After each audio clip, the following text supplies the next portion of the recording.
Okay, welcome back to my channel. So I just watched the first episode of Fallout, and what are my thoughts? I'll make some notes as well. So what did I think of it? Yep, they spent a lot of money on it. It shows in that episode. They pull out money into shows like Lord of the Rings and The Wheel of Time. I don't think those... Too much fantasy, I think, maybe. I rather they put more money into shows like this, more sci-fi kind of things.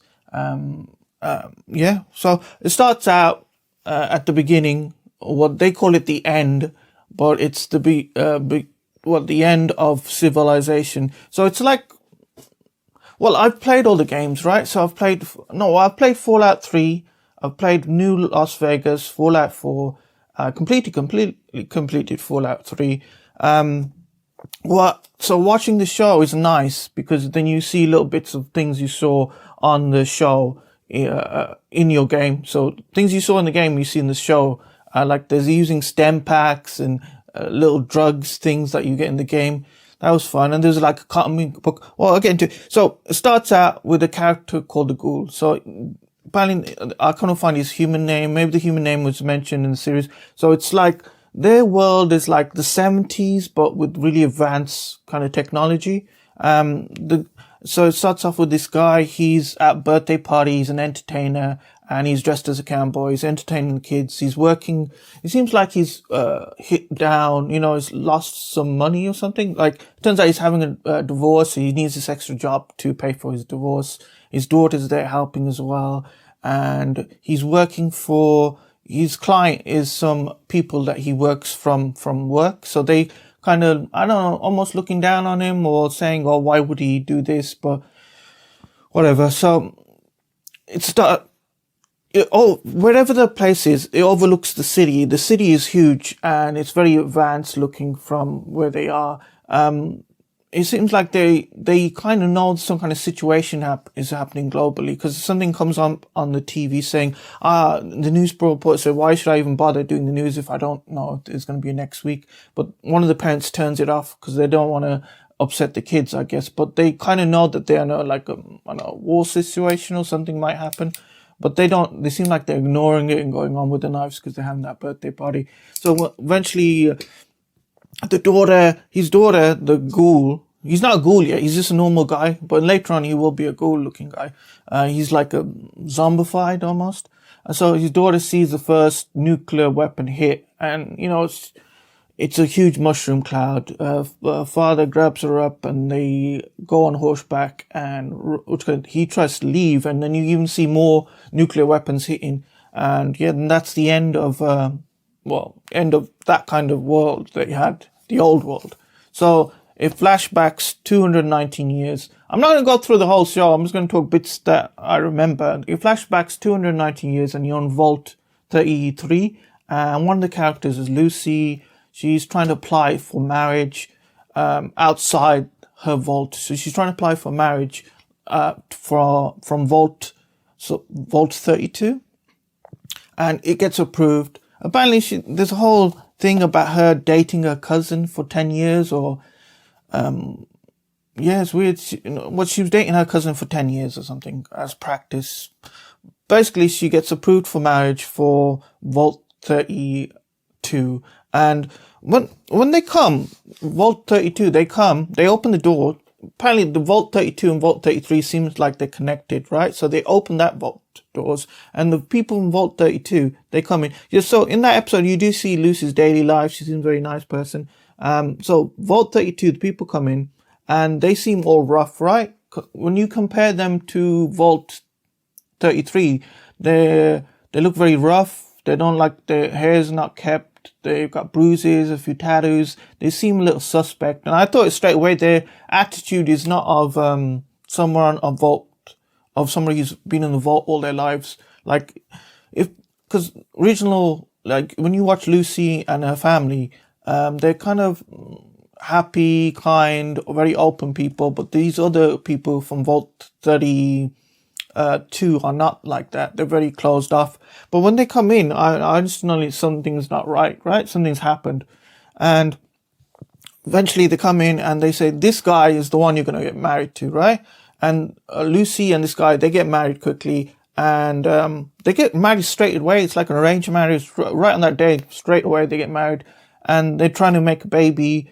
And then she realizes something's not right, and she checks, because she's hearing all this sound and fighting outside her room, and she checks with she's got the Bit Boy. I think they call it Bit Boy. I don't know what to call it. The thing that all the Fallout games has, that little hand thing, right? It's got a little display. She tests him for radiation. She realizes he's an outsider, because nobody in the vault has radiation, because they've never been outside. They've all been born in the vault. So when she scans him for radiation, she realizes he's a raider, right? So what must have happened was, raiders must have gotten into Vault 33, killed everybody, and just been waiting out there to get into Vault 33, to Vault 33. So they start fighting after she finds he's a raider, and his fighting's pretty good. I was a bit skeptical when I saw this difficult rating of the show. It was like 15. I thought, oh, there's not going to be enough violence in this show, because they're going to mute everything. Maybe you could say they did mute a little bit, but they come out and they start fighting, really going at each other, and she fighting him. And I guess she's had training in this time since she was a kid to do fighting and everything, because she's pretty good. She's good. I don't know, there will be spoilers throughout the whole thing. He stabs her, and she somehow picks up a piece of glass, from a jug, and she slashes his face with it. I thought she was gonna slash his throat open, but apparently just slashes his face, and you see later when he comes back that he's still alive. So the whole fighting breaks out in Vault 33. Everybody's fighting. All the raiders come in, or all the people who turned out to be good guys are all raiders, and they're all fighting. And they're just deranged. They're just killing for no reason. They're not trying to keep anybody alive. They have some reason why they're doing. They're just trying to kill everybody and having fun, eating food, and just acting crazy like a psycho. So let's see what happens next. Lucy gets out. Her father is actually the overseer of the vault. That means he's the number one guy, the boss of the vault, which, that's in the games as well. She gets out. She saves her brother. Oh yeah, one of the reasons, her brother is actually suspects of these people who come in, these new vault dwellers who come in. He's he goes back to Vault 33 because it's all connected, right? He just walks through to the other vault and he checks it out, and the whole vault, all their food is dead, right? He goes through a few rooms and he sees blood on the walls, and then he finds a dead body. The body is really decomposed and it's got one leg missing. And I'm thinking that, these raiders must have they must have ran out of food, and they started turning into cannibals, right? They're eating the original vault people. They started eating them or something. So everything breaks loose. Lucy gets out, saves her brother. They keep fighting. She gets not a gun. I think when she goes to the armory, all she could find is a tranquilizer gun. So she goes out and tranquilizes people. So that's where I think the 15 would have came in. Instead of her getting a weapon and shooting people dead, she got a tranquilizer to cut down the gun violence in the show. That was, yeah, but there's still plenty of violence. While they're fighting, people are getting shot. There's a pregnant woman who gets, she just goes, her partner dies and she goes crazy, starts attacking somebody, one of the raiders. And the raiders picks her up, slams her into a fork into her eye. Yeah, there's violence like that. There was one comical moment during the violence, which I think was a good thing. Some people are bringing in cake for the celebration while the fight is going on. It's very loud. And the guy said, no more, don't bring the cake or the jello or whatever. So I didn't like that comical element. They are I think he's trying to balance a little bit of comedy and violence all together at the same time. We'll see if that works out. I did really enjoy this. So eventually what happens? The raiders overcome everybody. I think they kill plenty of people. There's they take a few hostages and they go to the dad and they say, you need to make a choice. You can either keep your people alive or you need to keep your daughter alive, right? Let you make that decision. He chooses to let his daughter alive, so he locks her in the kitchen or some kind of place. And it seems like the father recognized the leader of the raiders. The leader of the raiders is this woman. I think she's a kind of famous actress. She's been in a few things before. So he recognizes her. She recognizes him. He seems to know where she's from.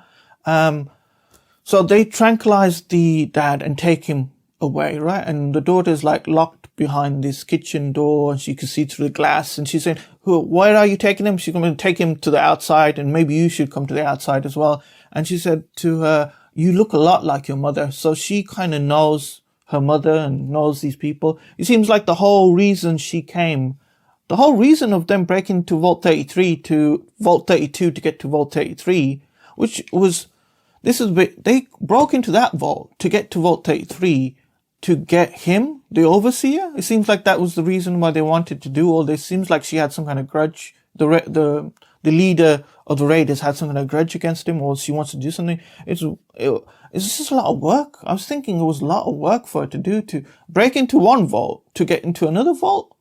So I don't know how that happened, but best not to think about it too much. So Lucy gets out. Reason is nobody wants to look for her father, right? Father's been taken away into the wild somewhere. Nobody wants to look for him because he's the overseer. And the people who are left in charge, they want him back because then he would be in charge and they wouldn't. So they're not going to do anything to get him back. So she decides to leave. She breaks out. She gets help from her cousin who's still in love with her. She gets out and yes, she's on her way. Then we see a few things. We see a few characters. We see the ghoul. We see another character called Maximilian or Maximus. Maximus is a soldier. He's, I think, the Brotherhood of Steel. He's a soldier for Brotherhood of Steel. He used to be an orphan. I think his whole family died and he got saved by Brotherhood of Steel and he became one of the soldiers there. But he's like a recruit. He's like at the bottom of the ladder. He's got a friend who is a good friend to them and they both work there.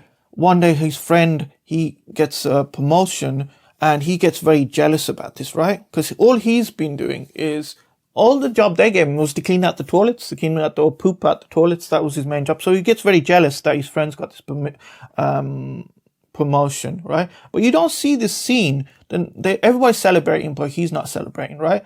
But you don't see the next day, his friend puts on their shoe and there's razor blades on the shoe and it cuts up their ankle really badly. And you don't see it, but you really realize that it was him who did it, right?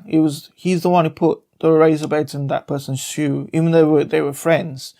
And you really feel like it's him who did it, because he's like, I don't know, he seemed like he had a motive. But he doesn't say it, but you realize he did do it. And then the Brotherhood of Steel interrogates him, right? The Brotherhood of Steel wear these giant suits, right? Like exoskeletons, right? And it's like, it gives them super strength and fighting and everything else. It's like a metal suit. He gets interrogated by like a senior member. It's like, I don't remember in the games it being religious, but he gets like a cleric or somebody, a holy man who's interrogating him. While the interrogation is going on, the guy with the exoskeleton is behind him, just marching along, stopping every so often. And it's like, you think he's going to die, right? That this guy's just going to squash his head any moment. It doesn't say it's going to do it, but you get the tension is so high. They're asking him questions about if he did it, and it looks like every time he answers the questions, he doesn't admit to anything. He just said, I would never do it.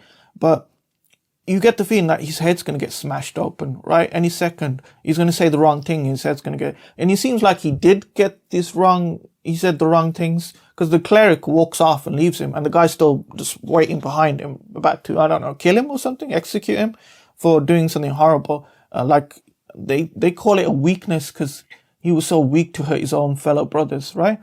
So, but then when he's walking away, the cleric's walking, Maximus says, I would do anything for the Brotherhood. I would like give up my life. I'm very grateful for everything you do. And that seems like it changes their position.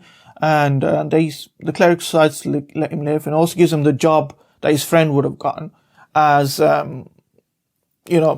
he gets a job like a squire, right? It's like for the real Brother of Steel, the ones that wear the suits, he's like the squire, like a caddy, a golf caddy. They give him a big giant bag with all the weapons to run around. I guess he's got all the ammo and he gives to them while they're in the field fighting. And the Brother of Steel, their normal job is to tame the wild hood, right? They seem like one of their purposes in the show.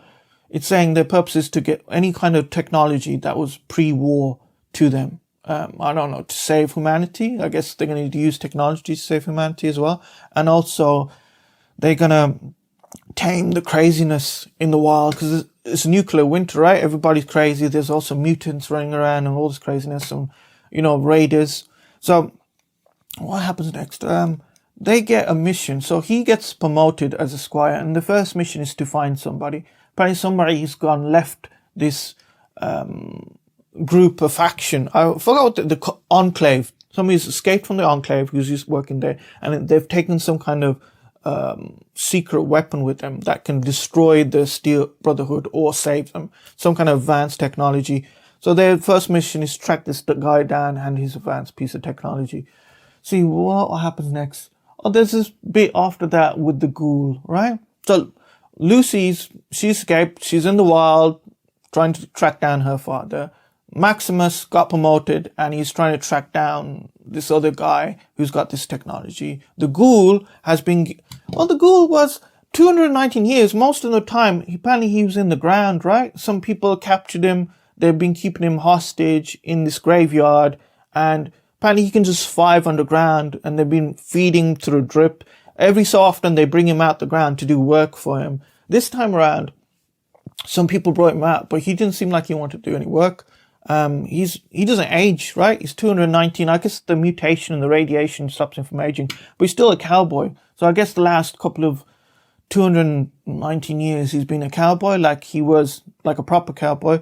He escapes. They want him to do a job in California, but I don't know, he takes some kind of offense. He starts attacking them, he kills them, and he goes off I guess he says that he doesn't do the job for his freedom. He does it for the fun or something, and he goes to California. Probably the job is probably going to be, I'm thinking the job is to find that enclave member and that technology.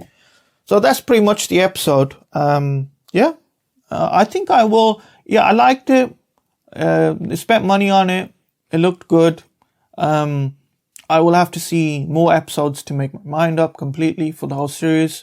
I don't know if I can make another episode. I might. Well, who knows? Was any woke stuff in this episode? There was a little bit woke stuff. They did try to represent, there was a trans man in the show. He was a member of Brotherhood of Steel. He was actually a friend of, what was his name? Maximus. Maximus. Yeah, he was friends with them, the one who got his leg cut up. So, yeah, they were a trans man, and they didn't go on about trans issues, but I think it was just to have somebody represented as a trans person in the show. That was it. Overall, I like the show. I'll be watching it again. So, like my video, subscribe to my video, use the links in the description to support my channel. Thank you very much. Take care. Let me know what you think if you've seen the show in the comments.